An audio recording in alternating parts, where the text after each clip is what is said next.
Hello guys, in this video I am going to show you how to apply filters to your video on the IntroTube application. But first I just want to mention, don't forget to subscribe to my channel because at 10,000 subscribers I'm going to show you my whole YouTube revenue statistics and growth strategy, how to make money online. So let's jump into it. First of all, open the application on your phone.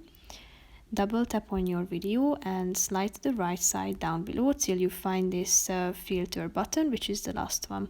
Here you can find a vast variety of categories down below, such as basic, film, vintage, black and white, blast, cinematic, commercial, Instagram, landscape, pastel, and so on.